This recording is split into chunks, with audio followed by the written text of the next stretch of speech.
월간 대전 기후정의 SOS 진행을 맡고 있는 대전 기후정의 모임의 송순호 한재강입니다.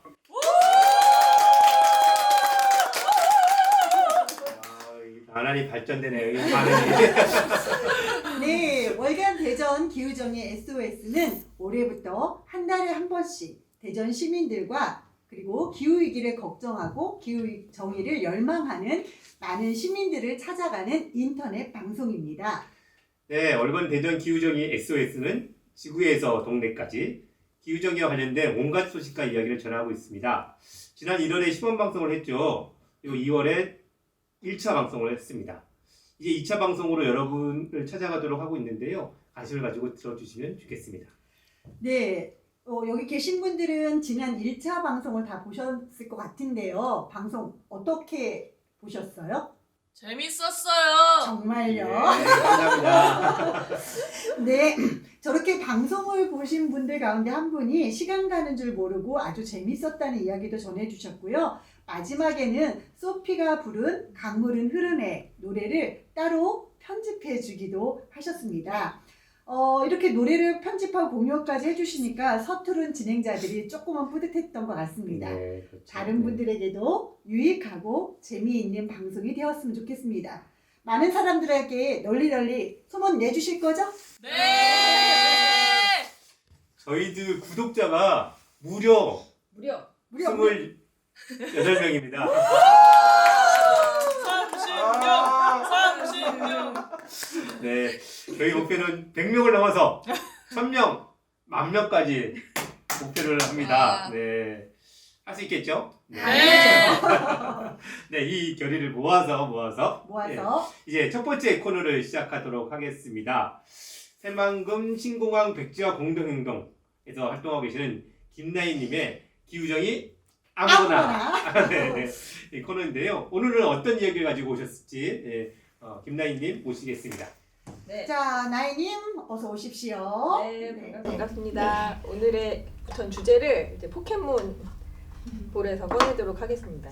네, 오늘의 주제는 보일지 안 보일지 모르겠지만 네. 우주 산업입니다. 이번 달 주제는 우주 산업. 네. 오, 네. 우주 어떤 산업 이야기를 네네. 주실까요? 우주 산업하면. 우주 산업과 그 기후정의는 뭔지 궁금한데 네. 그거를 얘기하기 시작하는 키워드가 있을까요? 네, 일단 공유제, 커먼즈라는 개념을 먼저 생각하면 좋을 것 같은데요.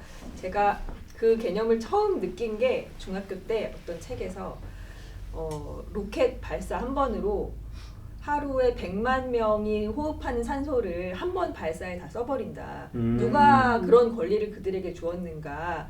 왜 그들이 그렇게 할 수 있는가? 이런 문장을 보고 이건 정의롭지 않다. 이런 생각을 그때 처음 했던 것 같아요. 중학교 때요? 네. 남다르셨네요.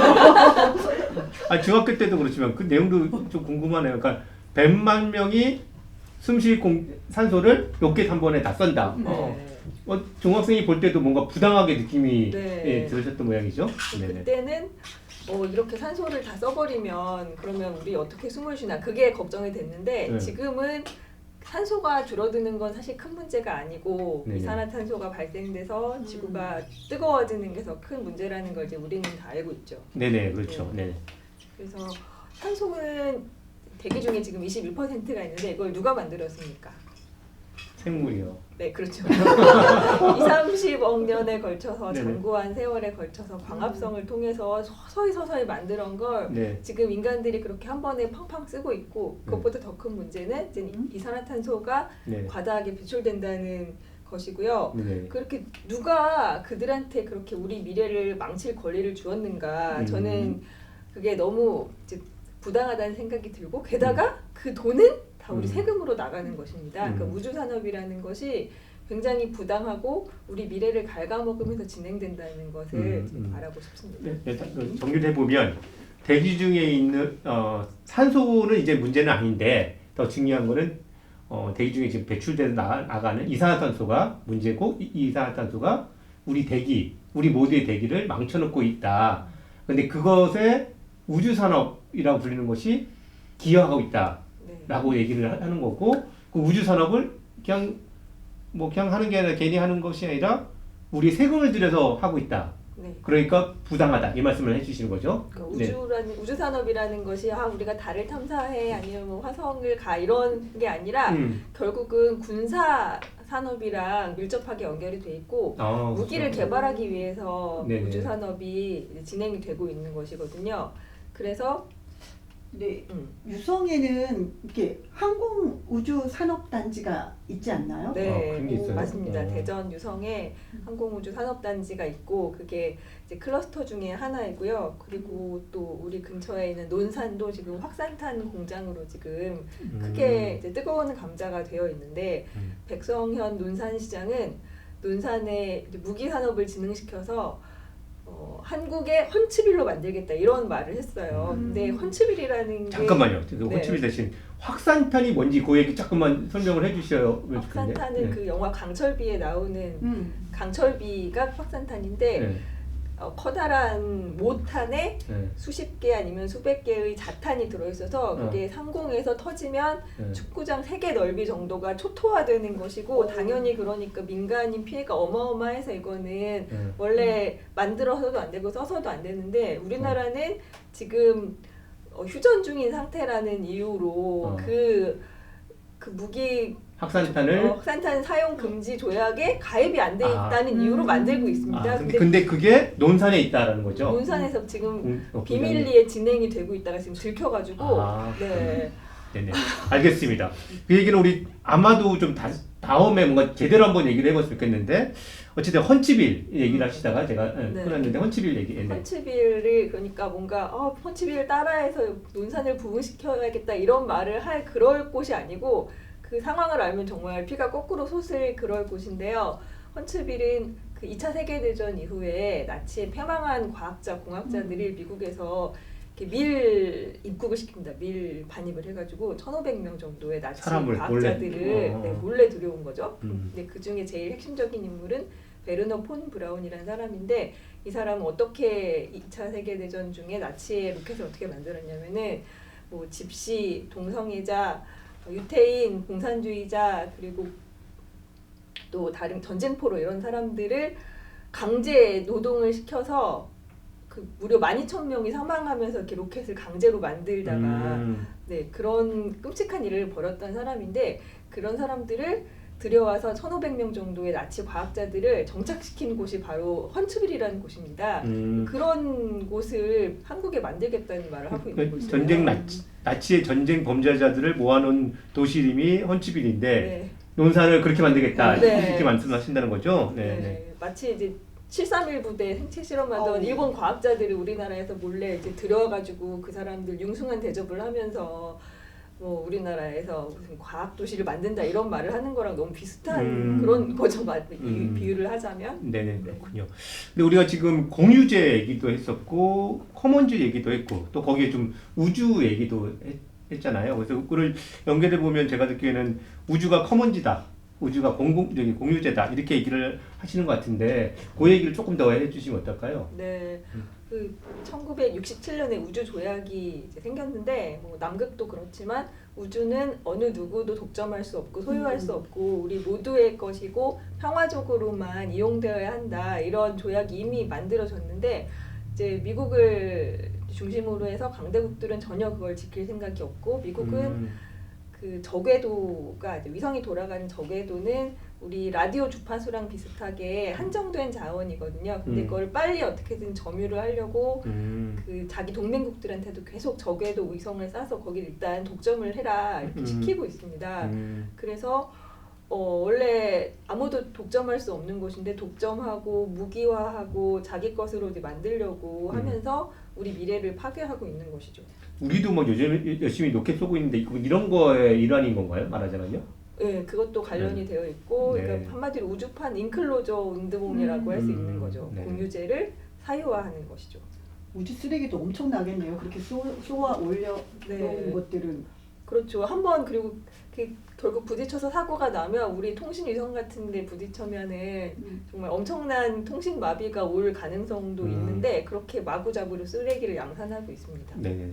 근데 로켓 쏘아 버리면 거기서도 이산화탄소가 많이 나온다 그런 얘기를 하시는 거잖아요. 네, 그렇죠. 아까 100만 명 호흡하는 산소를 한 번에 다 써버린다고 했는데 그건 다른 말로 하면 100만 명이 내뿜는 이산화탄소를 한 번 발사에 다 쓰는 것이기도 하잖아요. 네네. 그리고 그것뿐만 아니라 그게 보면은 연기가 막 이렇게 나는 것이 나오잖아요. 깨끗한 이제 완전 네, 뭐- 연소가 아니라 네, 무슨 장면, 예, 영화 장면 같은 거요. 그렇죠. 네. 그렇죠. 그 구름이 네. 엄청 네. 나잖아요. 네. 그게 그 다른 질소산화물이나 일산화탄소 같은 다른 유해한 그런 오염물질도 같이 엄청 나오기 때문에 다시 다 온실가스이기도 하고요.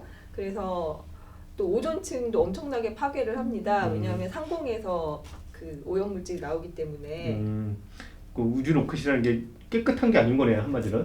그렇죠. 엄청나게 한 번에 엄청나게 지구 온난화를 가중시키는 네네네. 문제라고 할 수 있습니다. 네네네, 근데 그렇군요. 요즘 이제 그런데 그 돈 있는 사람들은 그 우주로 여행을 간다는 이야기들도 누가요? 있잖아요. 어떤 사람이 그러니까. 제가요? 네. 네. 네. 실제로 돈을 내면 민간인도 엄청 비싸긴 한데 네. 그 우주 정거장 가서 그 이렇게 지구를 이렇게 내려다볼 수 있다고 하거든요. 네. 그 우주에서 내려다보는 지구를 보고 싶다고 간다는데 그 파리 경제대학의 2022년 보고서에 따르면 그 하위 10억 명이 평생 배출하는 이산화탄소의 양을 그 우주 여행 한 번으로 쓴다고 합니다. 그러니까 가장 이제 탄소를 덜 배출한 사람은 1년에 아니 평생 75톤 정도의 이산화탄소를 배출하는데 그걸 단 한 번의 우주 여행으로 10억 명이 평생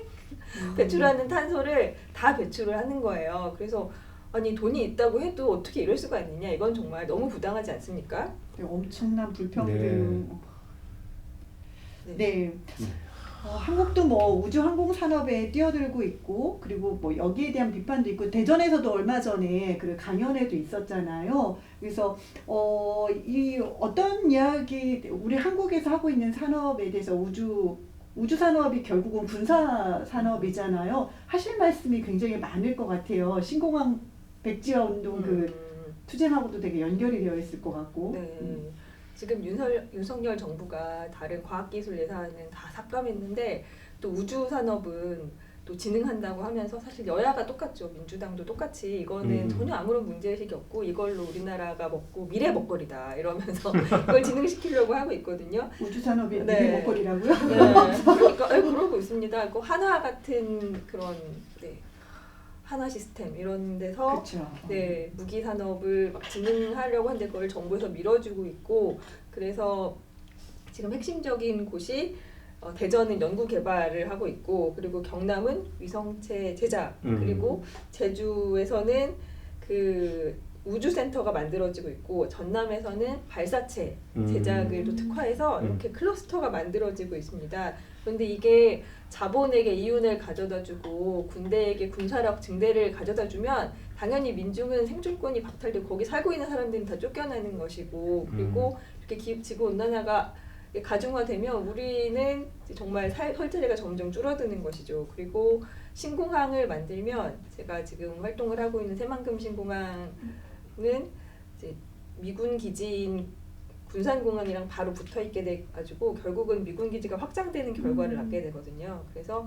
갯벌을 지키는 것이 평화를 지키는 것이랑 연결되어 있다. 그래서 우리가 이 모든 것을 다 연결을 해서 기후정의라는 틀 안으로 이렇게 사고하는 연습을 해봤으면 좋겠습니다.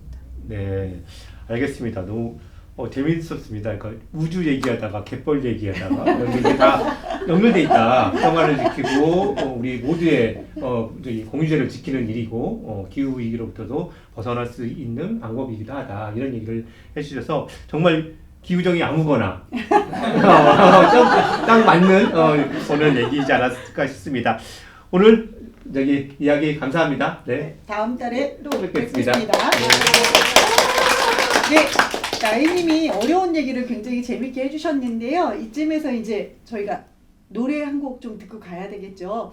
우리가 이제 2회차밖에 안 됐는데 벌써 새로운 코너, 3회차 아니에요. 2회차고요. 1회차는 시범 방송이었습니다. 그래서 근데 이제 2회차 본 방송은 2회차인데 벌써 새로운 코너가 태어났어요. 이러다가 매 회차 새로운 코너가 태어날 것 같은데 이름하여 다시 듣는 삶의 노래, 투쟁의 노래. 이건 뭐냐면요.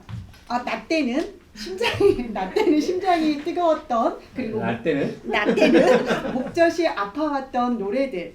그러나 이제는 잊혀진 노래.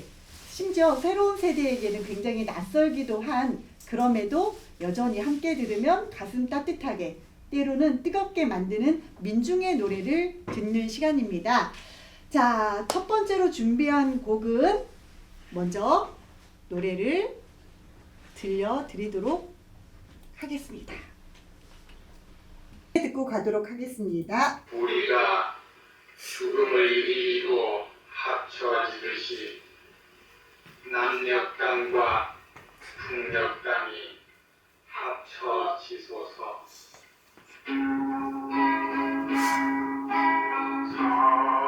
사랑도 명예도 이름도 남김없이 한평생 나가자. 뜨거운 냄새 돈지는 한대없고 이빨만 나오며 새날이 올 때까지 흔들리지 마라. 세월은 흘러 상처는 한다.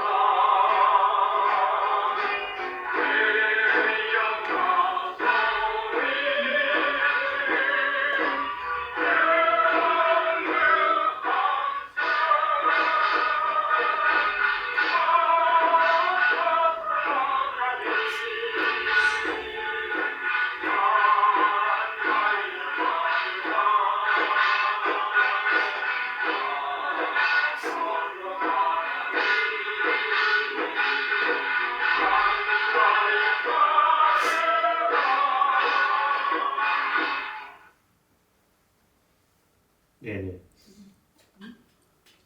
주문하신. 네. 네. 어떠세요?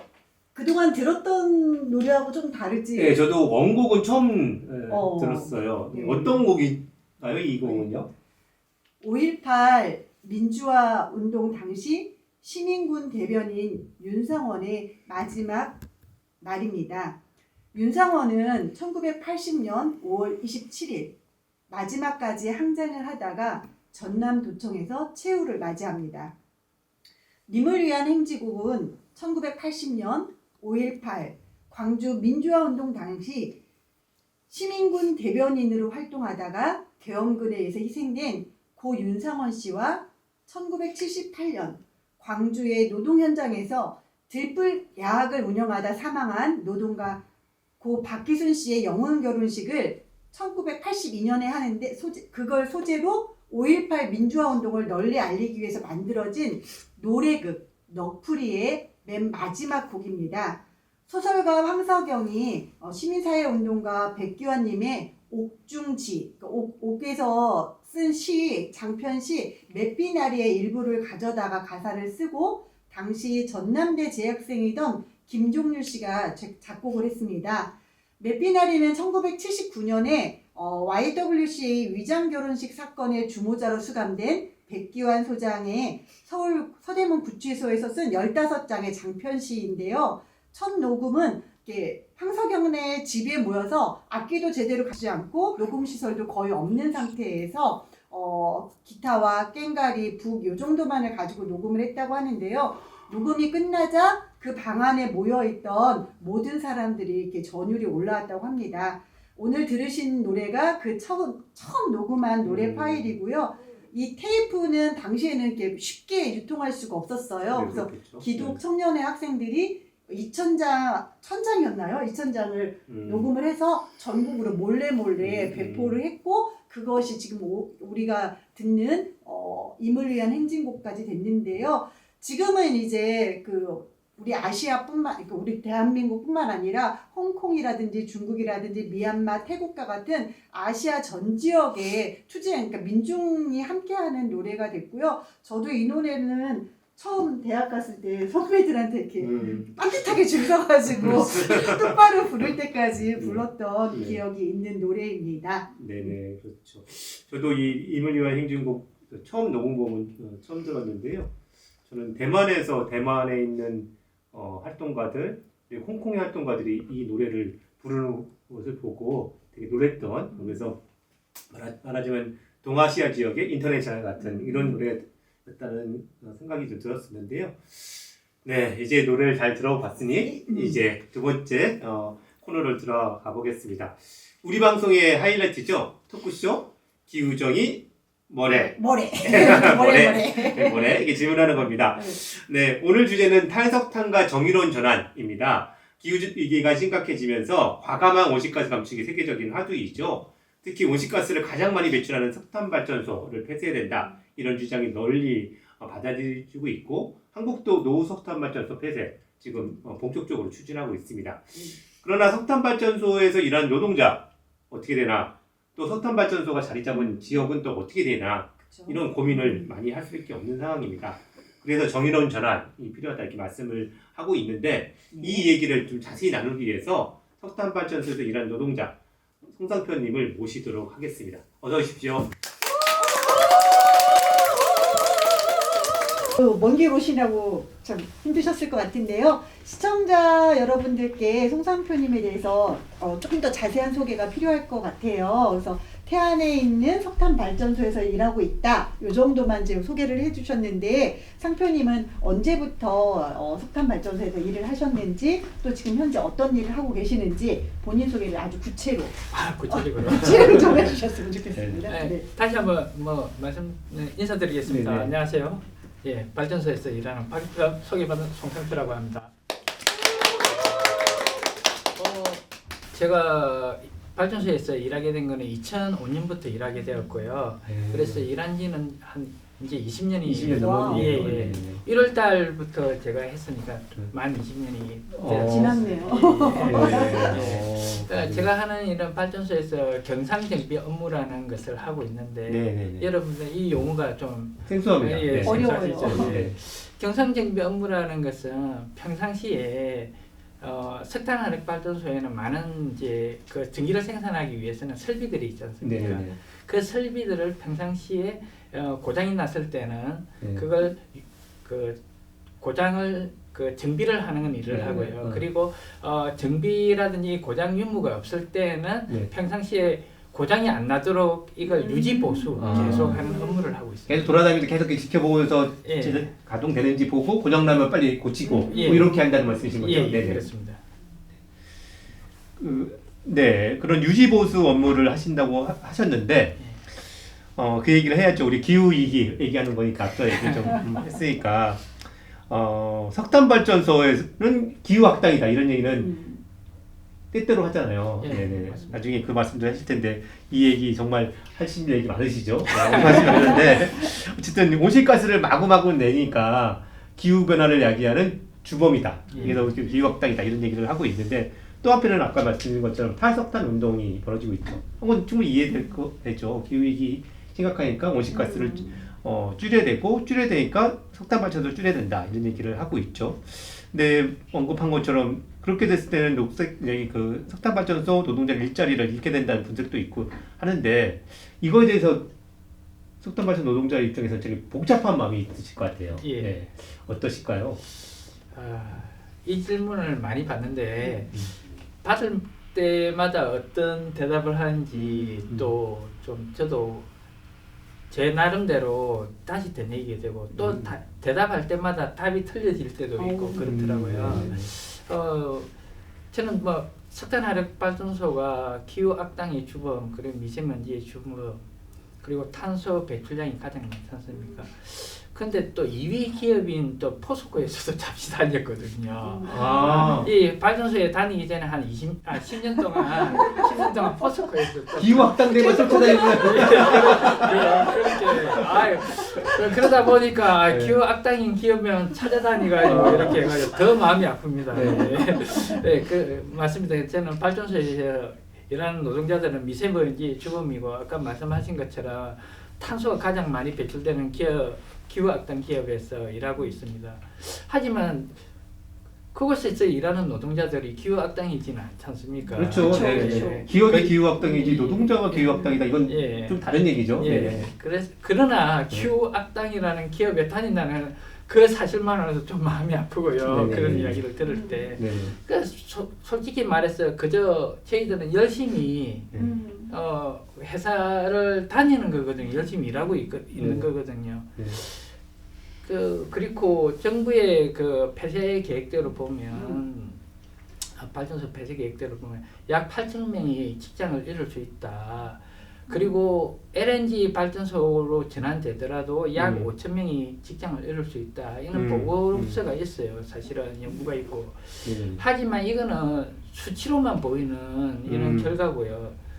보이지 않는 수치는 굉장히 많습니다. 왜냐하면 발전소에서 일하는 사람들의 수치는 정말 이 연구 보고서에 있는 이 3차 정도로 정말 발전소 안에서만 일하는 사람들만 이렇게 보이는 수치고요. 그렇지만 솔직히 말하면 거기에서 관여된 종사자들이 많단 말이에요. 네, 간접적으로 예, 고용되거나 예. 일하는 그런 걸 4차, 5차 밴드라고 이렇게 보고 있거든요. 네. 저희들은. 그래서 그분들은 아예 거기에서 대상에 잡히지도 않았어요. 그러니까 우리가 생각하는 것보다 더 많은 사람들이 일자리를 잃을 수 있다. 이렇게 보고 있습니다. 저희들은. 그리고 정부 정책으로 폐쇄되지 않습니까? 그럼에도 불구하고 폐쇄만 발표했을 뿐 대책과 대안은 전혀 어디에서도 들어볼 수가 없어가지고 그저 놀라울 뿐입니다. 네. 어떻게 정부에서 이렇게 발표를 했는데 대안과 대책이 없는지 놀랐고요. 그럼에도 불구하고 발전소에서 일하고 있는 노동자들 약 80% 이상이 자기 일자리가 좀 보장이 된다면 고용이 보장된다면 발전소 폐쇄 탈석탄 정책에 동의를 하고 있습니다. 그리고 이것을 동의를 하는 이유가 석탄 발전소에 국한되지 말고 기후 위기는 모두의 문제다. 그렇기 때문에 그 문제를 풀어가기 위해서는 우리 발전소 노동자들도 함께 해야 된다. 이런 생각이 많은 것 같습니다. 아유, 사실은 쉽지 않은 마음 내기인데 전 지구적 위험에 함께 이렇게 동참해 주시고 계신 석탄발전소 노동자들한테 너무 감사드리고요. 근데 너무 안타까운 소식은 이제 태안에 있는 석탄발전소가 당장 내년부터 25년부터 이제 폐쇄가 들어가잖아요. 예. 근데 아까 말씀하신 것처럼 당장 25년부터 폐쇄가 되는데 폐쇄를 발표하기만 하고 일자리 대책이라든지 지역 주민들에게 그 2차, 3차로 막 떨어지는 그 지역도 정말 폐쇄될 수 있는 이 상황까지 가고 있는 거잖아요. 예. 그래서 주민들한테나 뭐 석탄발전소 노동자나 그 가족들 그 전체로 되게 큰 충격이 있을 것 같아요. 뭐 그냥 이렇게 제가 생각할 때는 이런 충격이 있지 않을까라고 감히 이렇게 상상할 수도 없는 충격들이 있을 것 같은데 예상되는 일들이 어떤 일들이 있을까요? 감히 제가 뭐 예상을 할 수는 없겠지만 그래도 말씀드리자면 보령에서 이미 먼저 석탄화력 폐쇄가 있었습니다. 발전소 폐쇄가 있었고요. 있었죠. 예, 보령시는 사실 10만 명이 넘는 인구를 유지하고 있었어요. 그래서 시였죠. 예. 그래서 그 10만 2천 명 정도 이렇게 유지를 하고 있었고 지자체에서도 10만 명 아래로 떨어지는 것 자체를 굉장히 그걸 안 떨어지게끔 이렇게 애썼죠. 예. 그러지만 석탄화력 발전소가 폐쇄되는 순간부터 인구가 급격히 줄어들면서 10만 명 밑으로 떨어지고 9만 8천 명인데 앞으로 더 떨어질 거라고 한 이렇게 4만 명 정도, 4천 명 정도 줄었다고 이렇게 얘기했네요. 예. 그렇습니다. 그래서 줄어든 이후에 아무리 애를 써도 줄어든 인구를 회복하지 못하고 있습니다. 그래서 태안군에도 아까 말씀하신 것처럼 이제 순차적으로 이렇게 폐쇄가 될 건데 창구는 약 6만 명의 인구가 있습니다.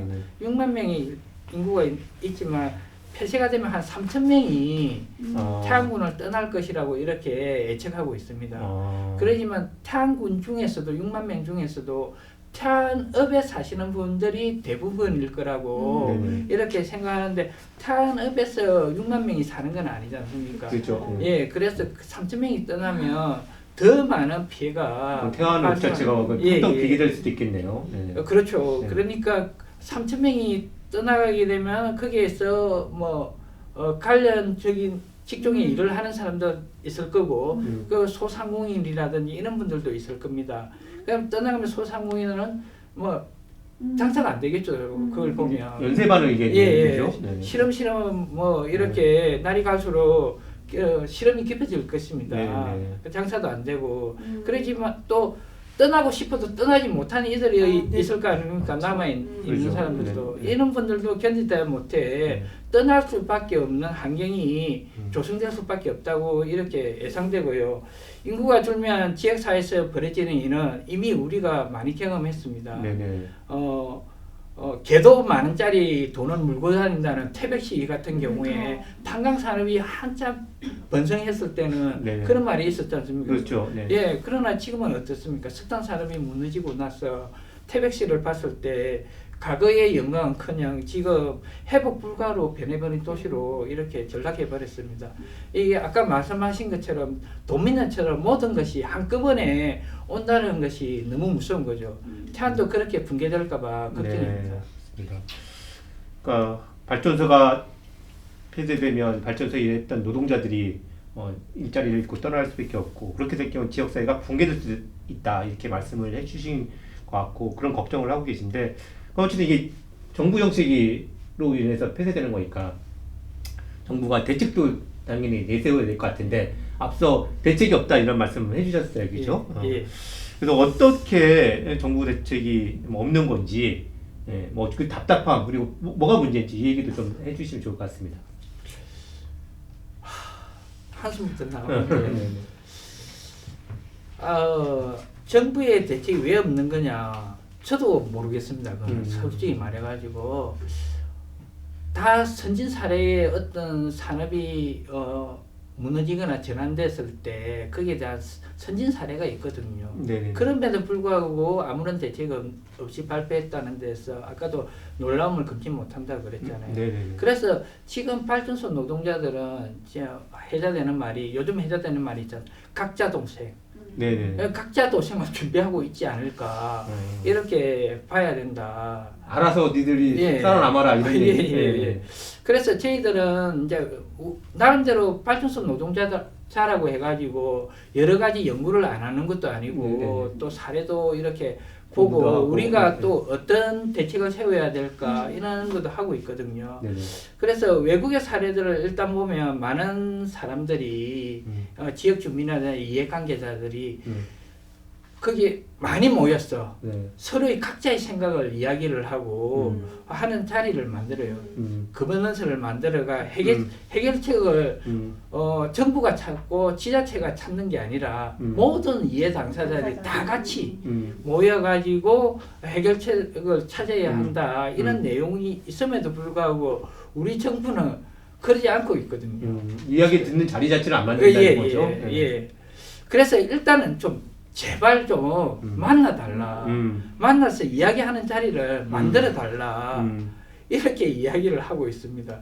그래서 또 산업별, 지역별, 직종별 모든 산업 전환에 발전소뿐만 아니라 산업 전환에 놓여 있는 사람들이 대부분 뭐 비슷하지만 또 차이가 있는 게 있잖아요. 그래서 그런 분야별로도 별도의 자리를 만들어 가지고 거버넌스를 구축해야 된다 이렇게 이야기를 하고 있고요.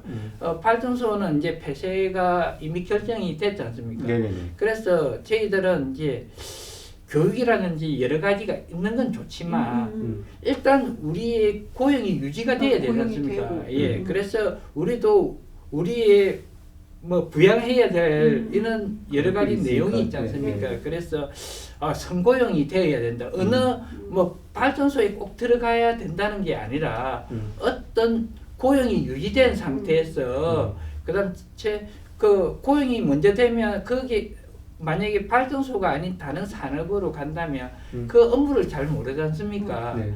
그러니까 그때 그- 고용은 하고 그 이후에 후 교육을 시켜서 그 산업에서 적응할 수 있도록 이렇게 해야 된다는 이런 주장을 하고 있고요. 또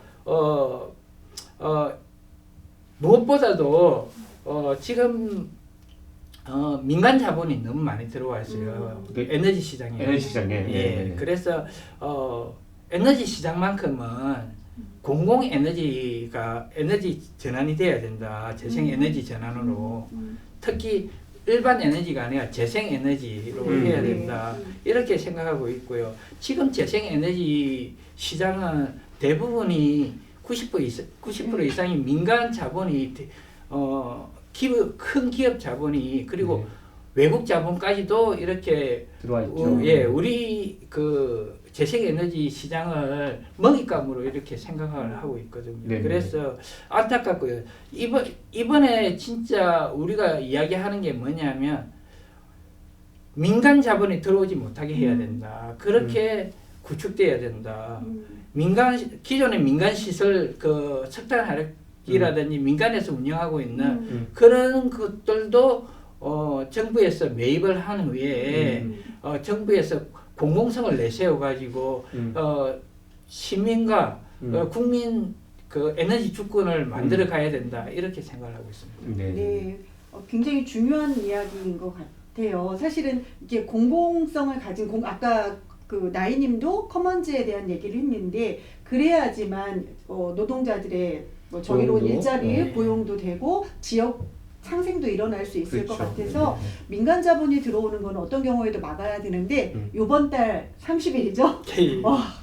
충남에서 충남 태안에서 정의로운 전환을 위한 충남 노동자 행진이 준비되고 있습니다. 그렇죠? 예. 1,000명 이상의 노동자와 시민들이 모이겠다는 목표를 가지고 있다고 들었고요. 대전에서도 이를 위해서 좀 애를 쓰고 있지만 여러분들이 더 많이 애를 써주셔야 되는 상황인데요. 자, 충남 노동자 행진은 왜 준비되고 있는 것이고 또 어떤 요구를 하고 있는 것이고 시민들은 또 어떻게 같이 연대하면 좋겠는지 이야기를 좀 더 들려주시면 좋겠습니다. 모든 이의 삶은 중요합니다. 네.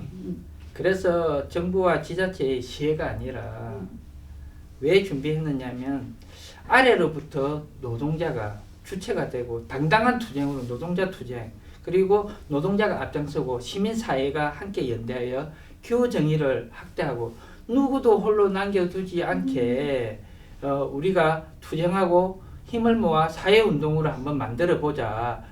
그 시발점이 태안이 되어야 된다. 왜냐하면 아까도 말씀드렸지만 정부 정책으로 인해 가지고 아무런 대책 없이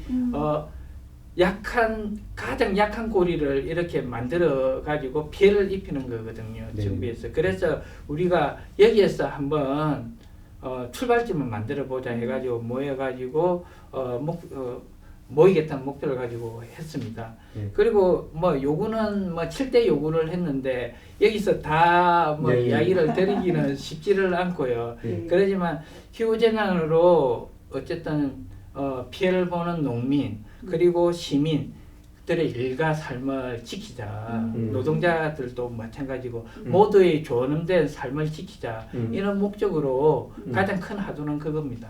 네네. 그래서 보니까 우리 포스터도 이렇게 두 개 붙어 있는데 예. 포스터의 슬로건을 보니까 너무 딱 가슴에 와닿아요. 석탄 발전은 멈춰도 우리의 삶은 멈출 수 없다. 어쨌든 석탄 발전소가 기후기 때문에 폐쇄됐다 하더라도 거기서 일하는 노동자 그리고 그것에 이전에 살고 있는 지역 주민들의 삶을 멈추거나 폐쇄할 수 없는 거니까 사실 이게 정의로운 전환 핵심을 얘기하는 게 아닐까 싶습니다. 네네. 그래서 이렇게 충남 노동자 행진 얘기를 해봤는데요. 근데 방송 들으시는 분이 이렇게 생각하실 것 같아요. 나 대전에 산다. 왜 충남에 가야 되냐? 태안 가본 적도 없다. 누군가 30분 걸린다고 잘못 알고 계신 분이 있었는데. 네. 태안. 네. 그리고 나는 노동자 아니다. 근데 왜 충남 노동자행진 왜 가야 되느냐 이렇게 생각하시는 분들이 있을 수 있을 것 같아요. 무관하다는 거죠. 근데 이런 분들한테는 어떻게 말씀을 해줄 수 있을지, 즉 충남 밖에 사시는 분, 또 노동자가 아니라고 하시는 분, 이런 분들도 왜 30일 태안에 오셔야 된다고 생각하시는지 한번 설명을 좀 해주시면 어떨까 싶습니다. 이 질문 네. 뭐 이제 앞으로도 많이 받을 것 같은데. 그렇죠. 네. 대답 잘 해주셔야 돼요. 근데 그러게요. 들어보니까 태안에도 살지도 않는데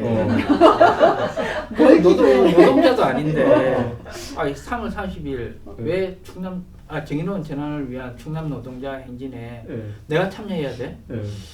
이렇게 말씀하실 수 있을 것 같아요. 네. 그러지만 우리는 이미 알고 있지 않습니까? 잘 모르는데요. 몰라요.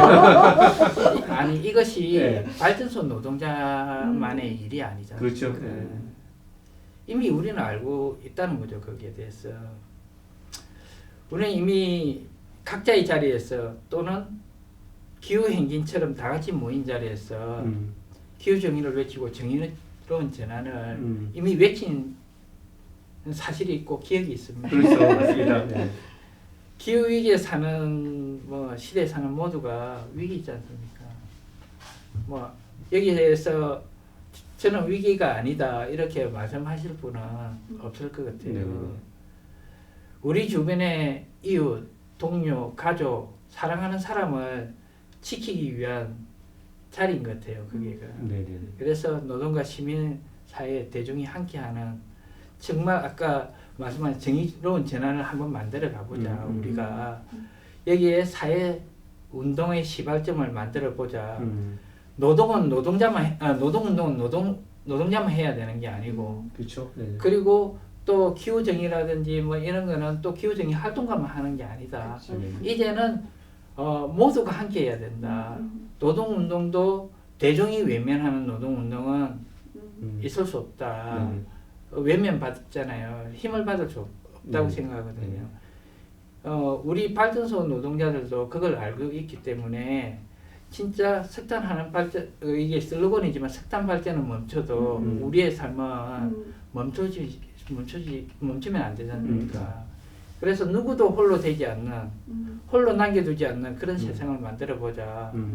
여러분들이 살아가면서 가장 사랑하는 사람 그리고 지키고 싶은 것들 그것이 태안에서 외치면 이루어질 수 있을 거다 이렇게 생각을 하고 함께 참여하시면 감사하겠습니다. 고맙습니다. 사실 이제는 그 석탄 발전소 노동자뿐만 아니라 우리가 이제 기후를 얘기하지 않고는 무엇도 할 수 없는데 사실은 기후는 기후만의 문제가 아닌 거잖아요. 모든 불평등이 농축되어서 기후라는 하나의 모습으로 나오는 것인데 기후 위기가 심각할수록 불평등은 더 깊어질 거고 그리고 태안의 싸움은 사실은 우리가 이제 산업 구조라든지 체제를 바꾸는데 첫 번째 싸움이에요. 이 싸움에 우리가 어떻게 발을 딛느냐에 따라서 우리 모두가 존엄한 삶을 살아갈 수 있느냐 아니면 몇 프로의 자본에게 우리의 존엄을 다시 다 넘겨주고 우리 이제 그냥 식민화되어서 살아가느냐의 결정적인 순간인 것 같습니다. 그래서 여기 계신 분들 그리고 방송 들으신 모든 분들이 3월 30일 대전에서 저희 버스가 출발합니다. 시청역 1번 출구죠? 네. 10시에 출발하니까 한 9시 50분까지 오시면 되는데요. 저희가 이렇게 버스 신청한 링크도 저희 유튜브 방송에 남겨드리겠습니다. 버스 많이 신청해 주셔서 저희가 2대 지금 계획하고 있는데 저희는 석대, 넉대 왜냐하면 대전에 사는 사람들은 태안에서 전기를 가져다 쓰는 거죠. 끌어다 쓰고 있어요. 사실은 기후 위기를 일으킨 가장 큰 주범은 석탄 발전소의 노동자들이 아니라 전기를 끌어다가 열심히 쓰고 있는 사실은 돈 있는 사람들이고 도시 사람들이잖아요. 그럼 책임을 가지고 함께 정의로운 전환을 외쳐주셔야 할 것 같습니다. 다른 자리에서 또 이렇게 투쟁으로 함께 만나도록 하고요. 오늘 이 자리에 와주셔서 너무 감사합니다. 예, 감사합니다. 네, 감사합니다. 네, 이번 코너는 송송이의 버들서점 코너입니다. 네, 녹색연합 활동가이시기도 하고 이 버들서점이라는 서점도 직접 운영하시는 송이님이시죠. 네, 이 버들서점은 송송이님이 직접 운영하시는 책방 이름이기도 한데요. 매달 한두 권씩 기후정의와 관련된 책들을 소개하고 있습니다. 자, 어서 오십시오, 송이님. 네, 네, 안녕하세요. 반갑습니다. 안녕하세요. 네. 지난달에는 저항하기, 소리내어 말하기에 관한 책을 소개해 주셨어요. 너무 인상 깊었는데요. 이번 달에도 또 송이님이 소개해주는 책들은 너무 기대가 되는데 이번 달에는 어떤 책을 들고 나오셨을까요? 네, 이번 달에도 2권 가지고 왔는데요. 이번 달의 주제는 나누고 싶지 않은 욕망의 마음, 석탄을 주제로 가지고 왔습니다. 네. 근데 나누고 싶지 않은 욕망의 마음, 석탄 이렇게 이 주제를 말씀해 주셨어요. 좀 알쏭달쏭해요, 그죠? 네, 어떤 얘기일까요? 네, 오늘 사실 초대 손님도 석탄 발전소 노동자였기 때문에 뭔가 연결이 돼 보여요. 석탄이라는 키워드. 그리고 들어보니까 뭐 석탄에 관한 책들인 것 같기도 하고요. 네. 근데 그 앞에 나누고 싶지 않은 욕망이라는 수식어도 붙여주셨어요. 네. 네, 어떤 건지 대단히 궁금합니다. 어떤 책일까요? 네. 그 기후 변화를 저희가 얘기할 때 보통 그 시작점에서 석탄 이야기 많이 하잖아요. 산업혁명 이야기하고 네. 화석 네. 에너지 뭐 이런 네. 이야기하면서 그래서 산업혁명을 일으킨 가장 중요한 에너지원이 음. 석탄이잖아요. 그래서 이것이 어떻게 전 세계로 퍼지게 됐는지 그리고 또 여전히 강력한 힘을 가지고 있는지 살펴보다가 보니까 좀 바로 내가 갖고 있는 부를 나누고 싶지 않은 자본의 욕망이 바탕에 있는 것 같아서 주제를 좀 그렇게 정했습니다. 이게 이 나누는 게 아니고 혼자 소유하는 독점하고 싶은 네. 부를 독점하고 싶은. 네, 그렇습니다. 그래서 그 소개해드릴 책은 그런 마음을 역사 속에서 분석한 책 화석 자본입니다. 두껍네요. 네, 아주 네. 두껍고요. 네, 엄청 두껍고 네. 600쪽이 넘습니다. 와. 그리고 네. 더 무서운 것은 아주 빽빽한 600쪽.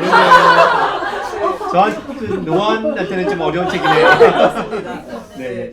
두 번째 책은요? 두 번째 책은 아주 얇은 반대되는 책이에요. 그리고 산시 홀쭉이와 석탄. 뚱뚱이와 홀쭉이 같은. 네, 맞아요. 석탄 국수라는 국수요? 네, 책이고 제 쪽은 궁금하죠. 그리고 네. 사진도 좀 있어서 이거는 네. 좀 얇고 쉽게 읽히는 책입니다. 네. 네, 뭐 석탄 노동자 성표님을 만나고 난 뒤라서 그런지 뭐 그 책 제목이 되게 묵직하게 다가옵니다. 우선 무서운 빽빽한 노안은 읽을 수 없는 화석 자본부터 좀 소개를 해주시면 좋겠습니다. 네.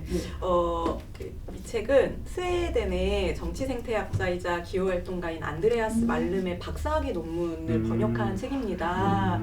네, 그 두꺼운 이유가 이해가 되시죠? 그래서 네네. 2016년에 이제 처음 외국에서 출간이 됐고 한국에는 작년 11월 번역되어서 나왔어요. 그래서 이 책이 부제가 증기력의 발음과 지구 온난화의 기원이라는 건데요. 그래서 책 자체가 이 모든 것의 고향인 영국에서 시작된 화석 경제의 생성과 세계적인 확산 그리고 그에 따른 기후 위기의 도래를 이야기하는 책입니다. 네.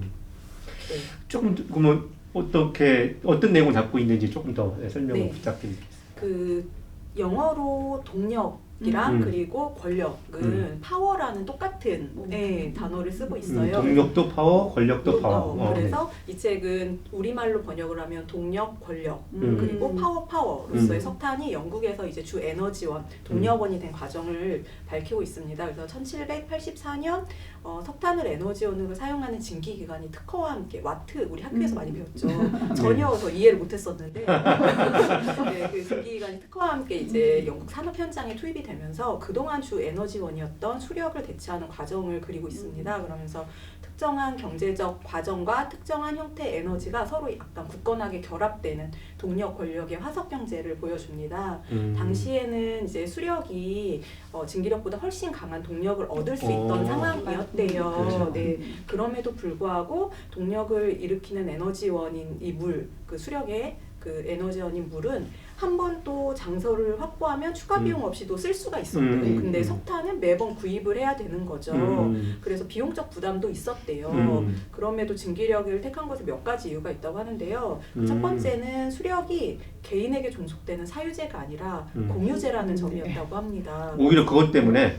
네. 그래서 수력을 사용할 수 있는 강이나 저수지는 공유제이기 때문에 그 흐름의 일부, 흐르는 물의 일부를 사용하고 타인과 흐름을 나눠야만 했대요. 그래서 증기기관은 근데 한 번에 구입하면 오로지 그 딱 자본가에게만 속하는 거잖아요. 구입한. 네. 그러다 보니까는 독점할 수 있는 사유제였던 거죠. 그래서 이게 첫 번째 이유라고 하고요. 두 번째는 자기만의 흐름을 가진 이 물이라는 존재가 자본가 마음대로 동력을 생산하게 할 수 없는 주체성을 가지고 네, 있다. 자기 맘대로 안 되는 거지 물은. 맞아요. 근데 석탄은 이제 그렇지 않잖아요. 고정된 거잖아요. 그러니까는 그것도 증기기관을 택한 또 하나의 중요한 이유였다고 하고요. 자본가는 이제 더 많은 생산과 부를 위해 항상 통제할 수 있는 그런 상황을 원했는데 물은 완벽하게 통제할 수가 없었고 또 거기에다가 수력 시스템이라는 게 설계하는 엔지니어와 능력 있는 숙련공의 그런 노동자들의 협력이 중요했다고 합니다. 자본가 마음대로 못하는 사람들이었어요. 네. 그래서 이것 역시 이제 자본가가 말씀하셨듯이 동력을 독점할 수 없게 마음대로 할 수 없으니까 네, 해서 증기력을 택하게 하는 세 번째 또 요인이 됐다고 하고요. 그래서 숙련공이 없으면 운영되지 않는 수력 시스템은 당시 노동자들의 권리를 위한 파업을 좀 효과적으로 만들어줬었대요. 근데 이제 증기기관은 단순한 업무만 하는 비숙련공들을 쉽게 고용할 수 있고 또 쉽게 해고할 수 있게 했던 거죠. 그러니까 노동자 파업에 큰 영향을 받지 않을 수 있는 산업을 이제 구축할 수 있는 바탕을 마련했던 겁니다. 그래서 자본가에게 물건을 생산하는 그 노동자와도 그 물과도 그 무엇과도 분은 나눌 수 없는 그런 것이었던 거죠. 앞에 그래서 불을 나누지 않으려고 하는 욕망이라고 하는 얘기가 딱 설명이 되네요. 네네. 그래서요. 네. 네, 그래서 에너지 공유제 경제에서의 탈주가 화석 자본주의 본질과 이 자본이라는 것을 독점을 추구하는 것이 이것의 본질, 화석 자본의 본질이고 증기력은 부르주아지의 물화된 권력으로 제시되었다. 너무 어렵지만 왠지 멋있는 문장으로 여기서 표현을 하는데요. 그래서 이런 해석이 저는 사실 그렇게 잘 알지를 못했어요. 왜 증기력이나 석탄이 주 에너지원이 됐는지. 근데 그런 거를 좀 알게 돼서 신선하게 다가오는 책이에요. 이게 역사 속에서 내용을 풀어내기 때문에 아주 두꺼워도 생각보다 잘 읽힙니다. 네. 노안만 극복하면 쑥쑥 읽힐 수 네, 있는. 맞습니다. 네. 네. 네, 이렇게 뭔가 어쨌든 얘기를 들으면 되게 신기하고 그래도 또 어려워 보이긴 하는데 두 번째 책은 국수가 들어있으니까 뭔가 배도 고프면서 더 궁금합니다. 네. 어떤 책일까요? 네, 이 책인데요. 산시 석탄국수라는 책이고 이거는 이제 그 신문사 기자였던 서명수 작가의 책으로 여행 프로그램 EBS에서 하는 아주 유명한 여행 프로그램 큐레이터로 그 중국 산시성을 갔던 저자가 국수라는 식문화 그리고 고대 문화유적 석탄이라는 현대를 통해서 중국 산시성 이야기를 보여주는 책입니다. 그래서 그 앞에 책과는 달리 이제 좀 쉽게 읽을 수 있는 책이고요. 네. 산시라는 곳이 중국어로 읽으면 산시지만 우리말로 하면은 산에 서 이렇게 있어서 그렇게 읽을 수 있는 건데 중국 최대의 석탄 채굴지라고 해요. 그래서 중국 석탄 생산의 3분의 1 정도를 지금까지도 이곳에서 책임지고 엄청난데요? 있다고 합니다. 그래서 여기가 황토 고원지대라 오래전부터 미리 주식이래요. 그리고 그래서 이제 다양한 국수가 여기 책에서 되게 재밌는 얘기가 나오는데 여기는 밥은 쌀은 먹으면 힘이 안 나는 국수를 먹어야 돼. 우리가 그 정도로 국수가 이제 국수의 고장이군요. 네, 맞아요. 만들어졌다고 하는데 도상면이라는 거에 칼로리 하는 거. 그게 여기에서 만들어졌다고 합니다. 그래서 석탄이 많이 나기 때문에 이제 빠르고 높은 열을 내는 조리법을 사용하게 되다 보니까 국수가 많이 만들어졌고 또 광산에서 일하는 노동자분들이 빨리 드셔야 돼가지고 국수 가게도 많아지고 이래서 먹을 수 있는 석탄, 밀, 국수, 노동자 이게 다 연결되어 있네요. 네, 그렇습니다. 그래서 이 화석자본 앞에 소개한 책에도 이제 석탄의 역사를 아주 이렇게 오래전부터 살피면서 중국 얘기가 조금 나와요. 근데 그 얘기랑 좀 이어지는 게 여기서도 중국에서 석탄이 북송 시대부터 이미 요리랑 가정용 연료로 이제 보편적으로 쓰였다고 해요. 되게 오래전인데요. 그래서 이때부터 이 산시라는 곳은 중국 전역, 특히 베이징에 석탄을 공급하는 곳이었다고 합니다. 그래서 산시에 있는 속담 중에 한겨울에 산시로 통하는 길이 막히면 고귀한 베이징 사람들은 모두 얼어 죽는다라는 말이 있고요. 있는데요. 이 말이 과언이 아닌 게 지난 21년도에 어. 산시에서 홍수가 좀 크게 났었대요. 음. 그래서 이때 석탄 채굴이 좀 어려워지니까 전력난이 심화됐다는 기사가 나오기도 했습니다.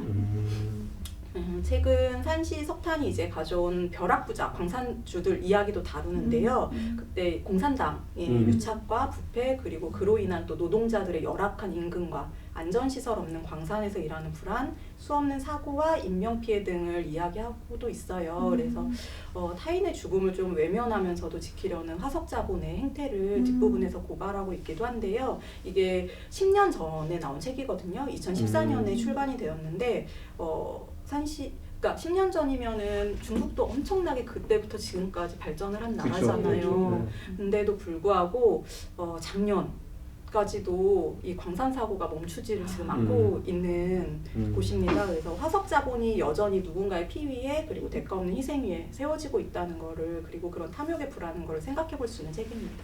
네. 뭐 저희 나라도 꼭 석탄 발전소는 아니어도 하루에 뭐 5명 내지 7명의 노동자가 날마다 죽는 나라를 살고 있는데요. 뭐 이야기를 듣다 보니 안드레아스 말레의 화석자본과 서명수의 산시 석탄 구스가 이렇게 굉장히 많은 부분들이 겹쳐 있는 것 같아요. 네네. 그래서 이 두 책을 하나로 딱 엮어서 한마디로 오늘의 이야기를 좀 정리해 주신다면? 네, 두 책 모두 이제 앞에 계속 말한 주제인데요. 누구와도 이제 같이 공유하고 나누지 않는 불을 독점하면서 주변을 파괴하는 그러면서 결국 기후위기라는 거는 모두가 영향을 받는 거잖아요. 그래서 자기 자신도 파괴하는 어떤 석탄 자본, 화석 자본, 화석 경제의 본질을 이제 실제 일어난 사건들을 통해서 이야기하는 책들입니다. 그래서 우리가 석탄을 바라볼 때 생각해야 하는 것은 그것이 만들어 온 세계가 무엇인지 그리고 파괴한 것과 그 안에서 고통받았던 것들이 무엇인지 조금 다시 생각해 볼 수 있는 그런 책들이고요. 그리고 아까 송상표님도 말씀하셨지만 새로운 에너지원으로 지금 전환을 앞두고 있잖아요. 해야만 하는 시기이고 그럴 때 우리가 과거에서 얻을 수 있는 교훈과 나아갈 방향에 대해서도 조금 도움이 될 수 있는 책들인 것 같습니다.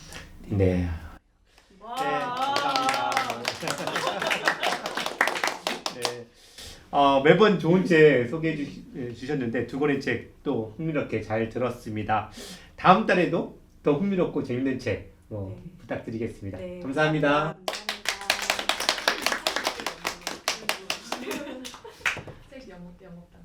네. 네. 자, 이제 노래 하나 듣고 오늘 방송을 마칠까 하는데요. 극단 탄자체 소피와 설이 오늘도 노래를 한 곡 준비해 주셨습니다. 함께 들어보도록 하겠습니다.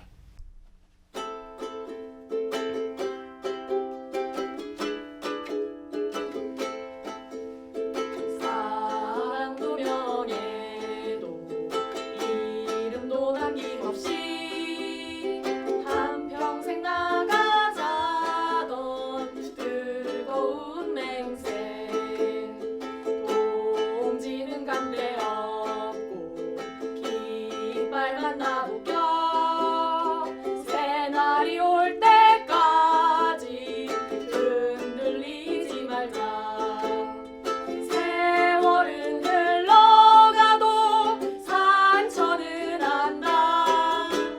깨어나서 외치는 뜨거운 함성 앞서서 나가니 산자여 따르라.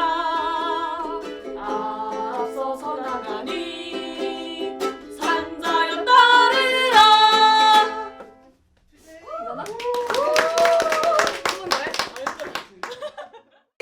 노래 잘 들으셨죠? 네. 사실 지금 노래를 부른 설은 임을 위한 행진곡을 이번에 처음 들은 곡이라고 해요. 그래서 누군가에게는 이게 거의 인생의 절반 이상을 좀 40년 전 노래잖아요. 그러네요. 어. 그런 절반이라고 하면 약간 네.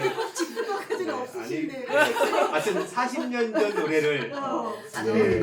그렇지만 사실은 최초에 82년도에 원곡을 불렀던 그 가슴 떨리게 모여서 함께 불렀던 사람들이 해석했던 곡과 지금의 2024년 활동가가 부르는 새로운 활동가들이 부르는 노래가 사실은 맞닿아 있는 것 같습니다. 그래서 사실은 소피와 설이 연습하는 걸 봤을 때는 과연 노래가 될까 조금 걱정스러웠는데 오늘 부르는 모습 보니까 저 또한 가슴이 더 뜨거워졌던 것 같습니다.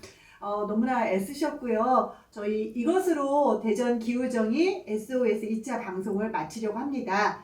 이번 방송 다들 어떻게 들으셨는지 궁금한데요. 아직도 저희가 방송에 보시는 것처럼 어설프고 대본도 못 찾고 어수선합니다만은 계속 보완해 가면서 여러분들이 보고 듣기 편하도록 노력하도록 하겠습니다. 네, 뿐만 아니라 내용도 더 알차게 만들어서 대전 시민들 그리고 기후정의를 염원하는 모든 분들에게 전해드리려고 계속 노력하겠습니다. 기후위기, 기후정의에 대한 교양과 지식만을 쌓는 것만이 아니라 지금 여기에서 그리고 전국, 세계 곳곳에서 벌어지는 기후정의에 대한 싸움에 연대하는 데 도움이 될 수 있도록 노력하겠습니다. 네, 이 방송을 만드는 대전 기후정의 모임이 궁금하시다면 여기 매일 갈 거예요. 네, 연락을 주시고요.